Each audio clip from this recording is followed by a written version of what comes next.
68. Ikuddaniya. For a sage who is attentive, vigilant, training himself in the paths of sagehood, venerable, calm, always possessed of mindfulness, griefs do not come into existence. 69. Chana. Hearing the great flavored Dhamma of the Great One, taught by him who is of supreme knowledge and omniscience, I entered on the road for the attainment of the undying. He is well skilled in the path to rest from exertion. So after one hears the Dhamma, one understands, then only one practices. 70. Punna. Virtue indeed is foremost here, but the wise man is supreme, conquering among men and devas because of his virtue and wisdom. Virtue and wisdom both are important. 71. Vachapala. Quenching is truly not hard to obtain for him who sees the goal, even though it is very fine and subtle, who is skilled in thought, of humble manner, practicing the virtuous conduct cultivated by the Buddha. Although he says it's not hard, but for most people it's really hard. 72. Atuma. Just as a young bamboo is hard to trample down when its tip has grown, and it has developed hard wood, so I find it hard to go forth because of the wife who has been brought home. Give me permission, now I have gone forth. So you see this man with the wife, newly married, also can go forth. 73. Manava. Having seen an old man and a miserable diseased one, a dead one, and having seen a dead one come to the end of his life, then having gone forth, this diseased one must be a very sick person. And then thirdly, having seen a dead one come to the end of his life, then having gone forth, I became a wanderer, abandoning mind-beguiling sensual pleasures. Sensual pleasures really delight the mind. That's why it's so hard to give up. But this person, he saw impermanence. So an old man, a very sick man, and a dead man. But not all together over some time. 74. Suyamana. Desire for sensual pleasures, malevolence, sloth and torpor, conceit and uncertainty or doubt are in no way found in a monk. That means a real monk. He has got rid of all these 5 hindrances. 75. But this getting rid of the 5 hindrances means attaining jhana. 75. Susarada. Good is the sight of the well-disposed. Doubt is cut off. Discretion increases. They make even a fool into a clever man. Therefore, union with good men is good. This good man refers to the Aryans. Aryans can make a fool into a clever man when they explain the Dhamma. 76. Piyan Jaha. One should settle down when others are flying up. One should fly up when others are settling down. One should remain when others are not remaining. One should not take pleasure when others take pleasure. A person who walks the spiritual path is on the opposite direction from people who are worldly. 77. Hatta roha putta. Formerly this mind wandered where it wished, where it liked, as it pleased. Now I shall control it properly, as the hook holder or the mahout controls an elephant in rut. The elephant trainer, even when the elephant is very difficult to control during the mating season, the trainer with the skill can control it. In the same way, it takes a lot of skill to control the mind. 78. Mendasira. I have run through the journeying on of numerous rebirths without expiation. I have suffered pain, but now my mass of pain has disappeared. So he has attained liberation. 79. I have eliminated rakita. I have eliminated all desire. All hatred has been rooted out. All my delusion has gone. I have become cold, quenched. This cooled is the state of nibbana. 80. Uga. Whatever action was done by me, whether small or great, all that is completely annihilated. The There is now no renewed existence. You see all these arahants, they always say, there's no more renewed existence, no more coming to birth again. 81. Samiti Gutta. Whatever evil was done by me previously in other births, that must now be experienced. No other basic cause exists. Karma has to be experienced. 82. Kasapa. Go there, child, wherever there are good alms, pleasant and without fear. Do not be smitten by grief. This one maybe is talking to a small boy. 83. Siha. Siha. Remain vigilant, not relaxing day or night. Develop good characteristics. Quickly give up the body. This Siha is a monk who is struggling, so he's reminding himself not to relax, remain vigilant. This is one of the factors of charana, the monk's practice.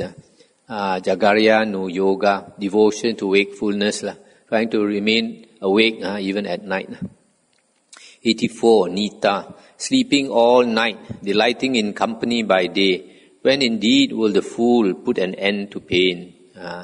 So to the arahants, ordinary worldling who sleeps all night and loves to associate with company during the daytime is a fool that will never end samsara.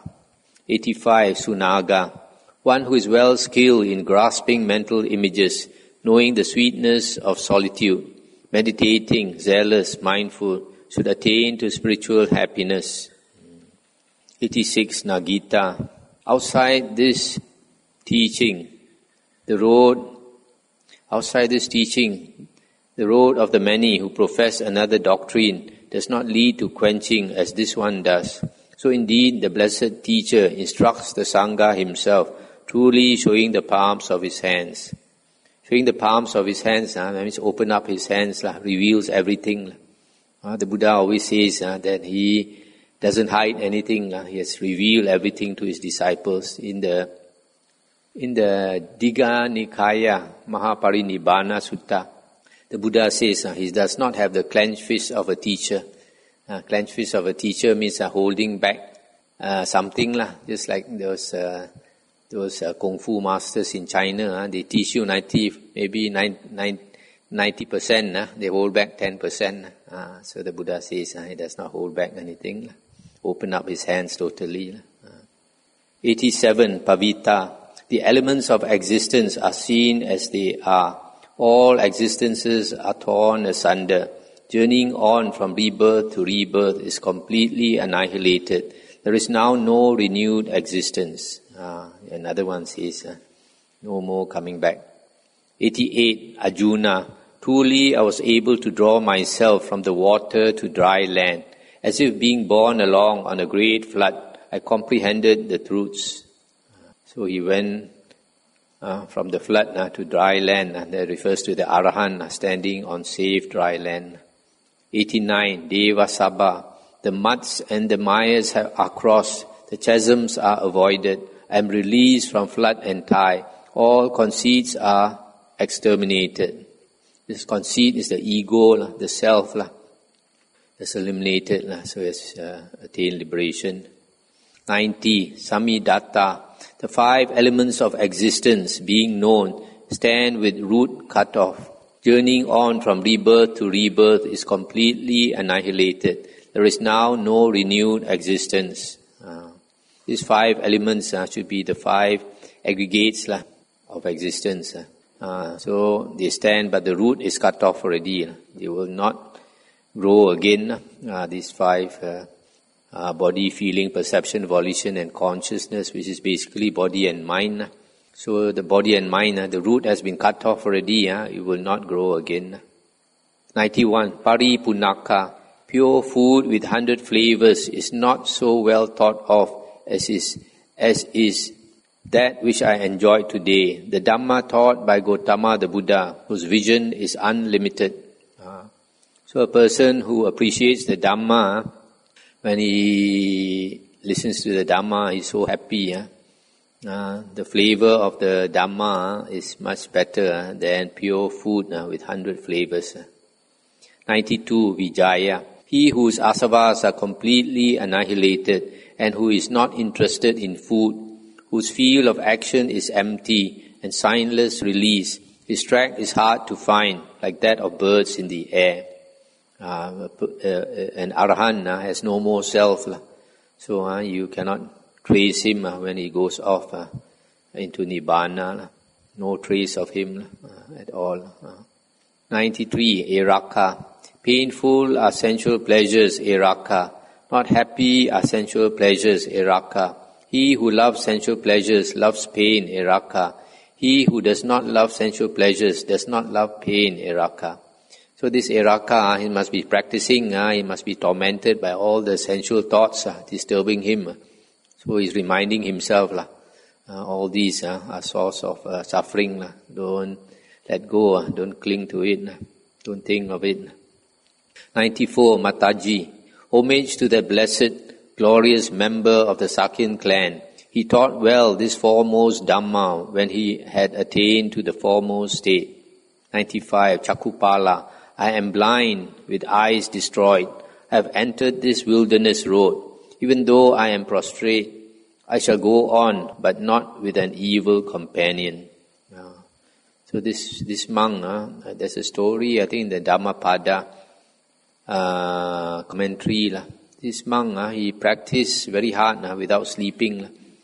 And when we sleep, we relax, and in the sleeping position, our eyes, the tears can flow and clean our eyes.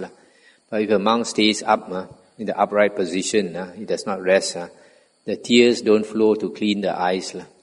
And in the case of this monk, after a long time, I became blind. But even then, he said he will still push on, but he will not he will not want a companion who is not like him. 96. Kanda Sumana. Having left one flower as an offering, having amused myself in different heavens for 80 crores of years, because of the remainder I am quenched. So he was in the heavens for a very, very long time, but now he's out of samsara. 97. Tissa. Giving up a costly bronze bowl and a valuable golden one, I took an earthenware bowl. This is my second consecration or ordination. So this man must have probably come from a very rich family. This second consecration could be he attained arahanthood. The first one, the first consecration or blessing, is when he ordained. The second one probably when he attained enlightenment. 98. Abhaya. The mindfulness of one who thinks upon a pleasant object becomes confused when he sees its form. With impassioned mind he experiences it and stays clinging to it. His asavas which lead to the root of existence increase. So if a person is not mindful, I think of pleasant things, then the asavas, the uncontrolled mental outflows increase, and then he cannot get out of samsara. 99. Uttiya. The mindfulness of one who thinks upon a pleasant object becomes confused when he hears its sound. With impassioned mind he experiences it and stays clinging to it. His asavas which lead to journeying on increase. So this one, the first one was talking about seeing a form, attached to forms. The second one is attached to sounds. 100. Deva Sabha. Possessed of proper exertion, having the application of mindfulness as his field of action, covered with the flowers of release, he will be quenched without asavas. Need a lot of exertion to attain, a lot of exertion and a lot of mindfulness to attain liberation. 101. Belatta Kani.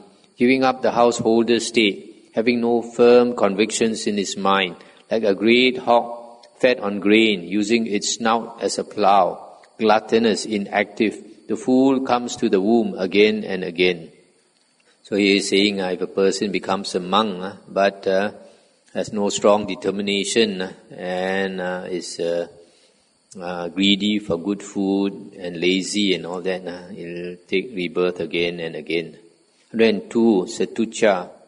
Deceived by conceit, being defiled by the constituent elements, agitated by their various gains, they do not attain concentration. Person cannot give up the self, the ego, and defiled by the five aggregates. They cannot attain one-pointedness of mind. 103. Bandura. I have no need of this. I am gladdened and delighted by the flavor of the Dhamma, having drunk the best, the topmost flavor, but I shall not make acquaintance with poison. So the flavor of the Dhamma surpasses all other flavors. 104. Khuddaka. Truly my body is light, touched by much joy and happiness. My body floats, as it were, like cotton blown by the wind. There's one sutta where the Venerable Ananda asked the Buddha, is it true, Bhagava, that this flesh body can fly up to heaven? And the Buddha said, yes. The Buddha said, when a monk meditates, attains deep concentration, the mind becomes very strong and the body becomes very light. Then when he determines that he will fly, he will just lift up, the whole body will lift off the ground, and then he can fly as high as the Brahma heavens. 105. Malita Vamba. If one is dissatisfied, one should not remain. If one is enjoying oneself, one should depart. Truly, a discerning man would not inhabit a dwelling which was not connected with the goal. So if a monk stays in a place and it's not a suitable place, he's dissatisfied. And then, or if the place, there's too much things to enjoy, then he should leave the place. 106. Suhemanta. When the goal has 100 marks and bears 100 signs, the person who sees but one part is a fool, but he who sees 100 is clever. So a person, he must be very discerning, very sharp, and see how to practice the way. 107. Dhammasava. After reflection, I went forth from the home to the homeless state. The three knowledges have been obtained. The Buddha's teaching has been done. There are many arahants, we see from the suttas, many arahants who were formerly married, had a family, had children and all that, and then they left, and still they can attain arahanthood. This one is classic, Dhammasava's father, 108. At the age of 120, I went forth to the homeless state. The three knowledges have been obtained. The Buddha's teaching has been done. So this man, even at the age of 120, he renounced and can still attain arahanthood. So those of you here who are married, you still have a chance. 109. Sangha Rakita. Having gone to a secret place, he does not yet take account of the teaching of the one who has compassion for the highest good. For he lives with uncontrolled faculties like a tender deer in the forest. 110. Usaba. The trees on the mountain tops have shot up, well watered by the fresh rain cloud on high. More and more it produces excellence for Usaba, who desires solitude and possesses forest sentiment. This is another of the monks who were very happy had dwelling in the forest. 111. Jenta. Truly it is hard to go forth. Homes are hard to live in. The Dhamma is profound.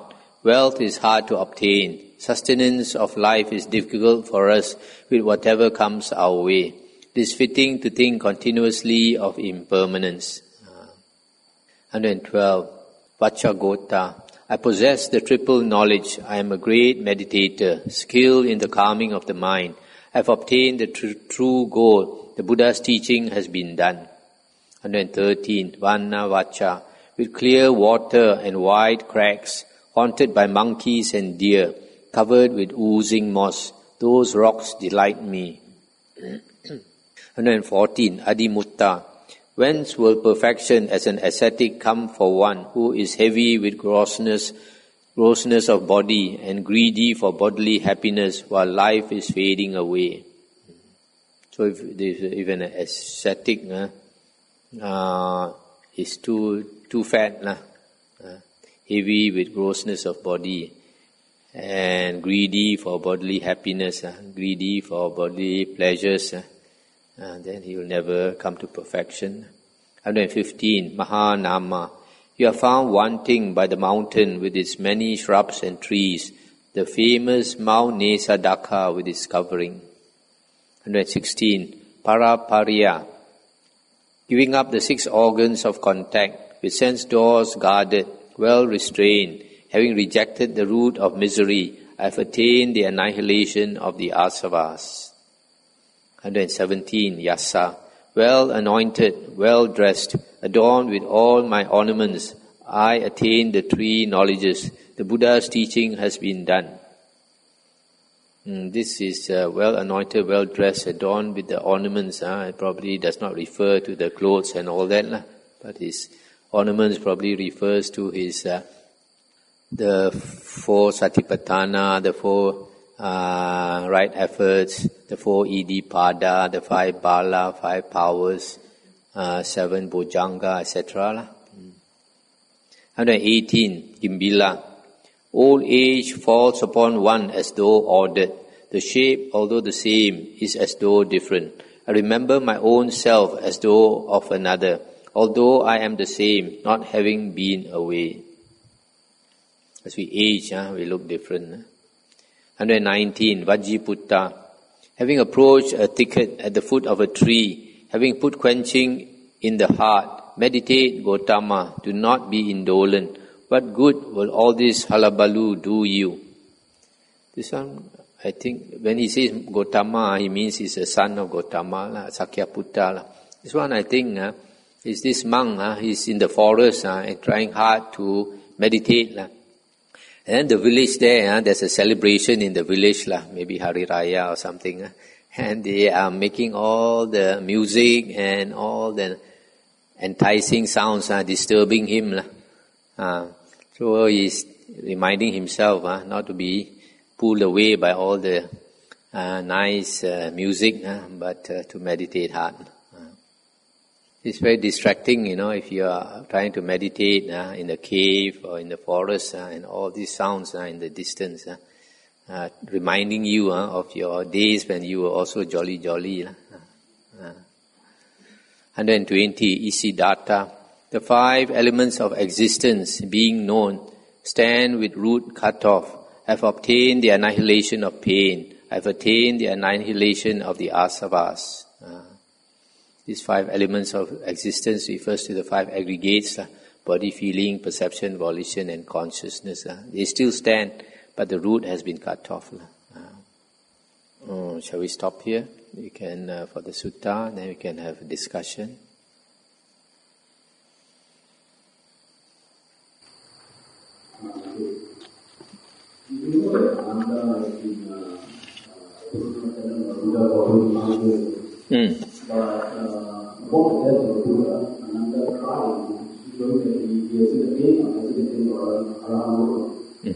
Even in the guidance of the Buddha,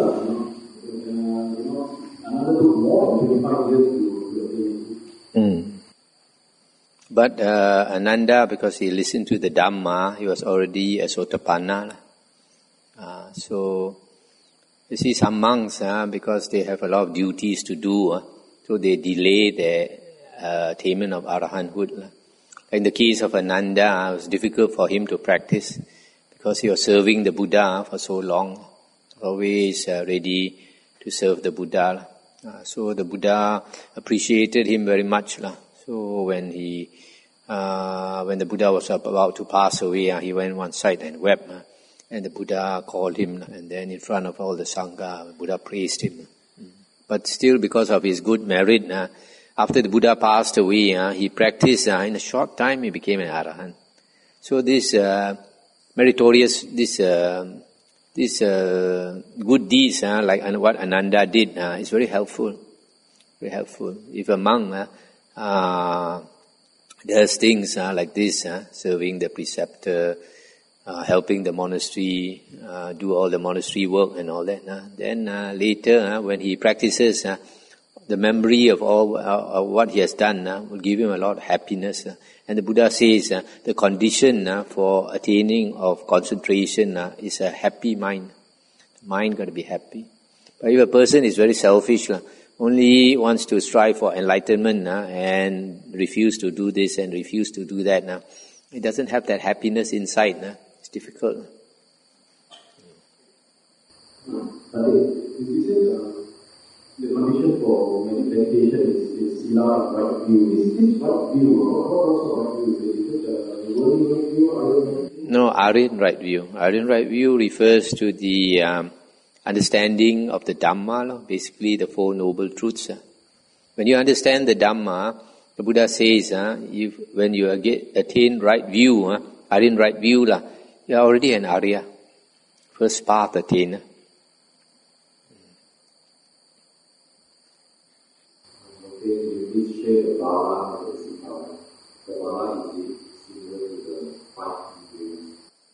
Yeah, the Bala and the 5 Indriya are the same. The what? Iddhipada. Iddhipada is the basis of psychic power. You practice this, you perfect this Iddhipada, you will get psychic power.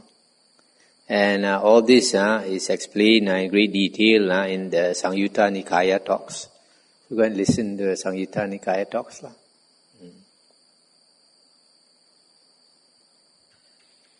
question to confirm Ananda's attainment, enlightenment. Is he achieved that through by reason or by samadhi? In the suttas, the Buddha says basically that to attain anagamin, third fruition, and arahanthood, fourth fruition, you must have at least the 4 jhanas. Then after you have the 4 jhanas, then you contemplate on the Dhamma, then only you can attain enlightenment. Because in the suttas, the Buddha says there are 5 occasions when a person becomes an arahant. One is when he listens to the Dhamma. Second, when he is teaching the Dhamma. Third, when he is repeating the Dhamma, because during the Buddha's time there were no books. So they had to repeat. When they repeat, they understand. It's just like us reading the suttas. So when they repeat the Dhamma many times, then they understand more. And then one day it clicks and they become enlightened. The fourth one is when they reflect on the Dhamma that they have heard. They think about it, contemplate it, and then they understand more. Then they become enlightened. And then the fifth one is during meditation. So you see, out of these 5 occasions, a person becomes an arahant. 4 of them have to do with the Dhamma. That's why I always say knowledge of the Dhamma is extremely important. And then although these 5 occasions are stated in the suttas to be 5 occasions for attaining liberation or arahanthood, it is probable that also for attaining partial liberation, Sotapanna, Sakadagamin and Anagamin also the same conditions.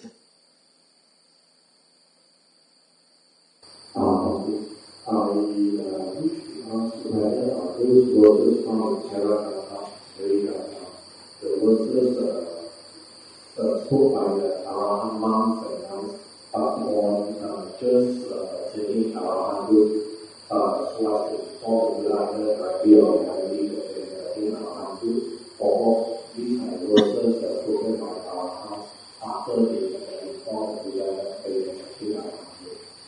These verses are spoken by the Arahant monks and nuns at various times, before enlightenment, during enlightenment, and after enlightenment. So you see, like some of them, they are reminding themselves to practice hard.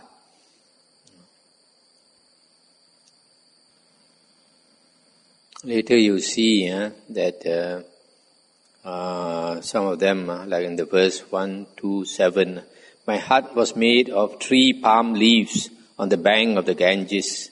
My bowl was only a funeral pot. My robe a rag from the dust heap. So you see, they practice, the conditions were not so ideal.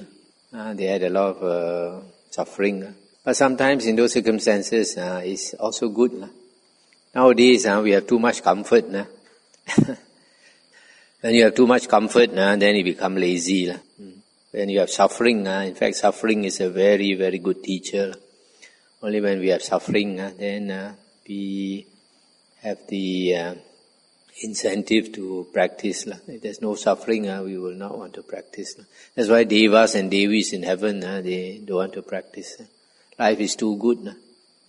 They don't see suffering. This monk, he says, his hut was made of 3 palm leaves. Just imagine, you put 3 palm leaves, like a A shape, and you go and hide inside there and you try to meditate. During the daytime, it's extremely hot. And during the night, when the wind blows, you're shivering. And his pot, he had to go to the cemetery there, look for this pot people left behind. Now we have stainless steel bowls. Look at the foot of the so really beautiful looking.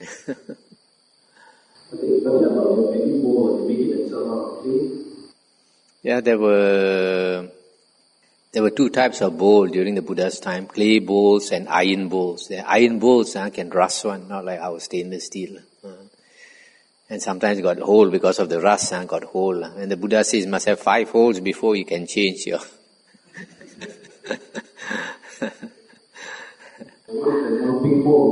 Then can change. And so these clay bowls, most of them are not potters. How can they make the bowl? They don't make the bowl themselves. So either they get somebody to sponsor a bowl or they have to look for a bowl. In the case of this poor fellow, he went to the cemetery, found an old bowl somebody threw away, they had to use it. Yeah. Okay, shall we end here?